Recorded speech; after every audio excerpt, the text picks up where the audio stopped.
அதில் அலைப்பாயுதே கண்ணாயில் மனம் மிக அலைப்பாயுதே.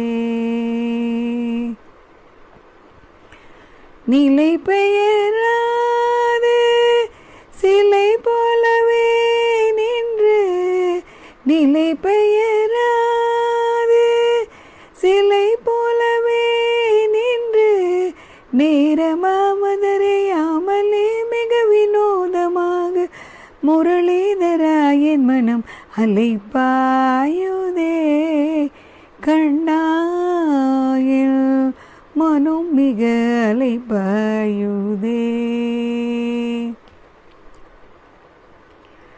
தெளிந்த நிலவு பட்ட பகல் போல் எரியுதே,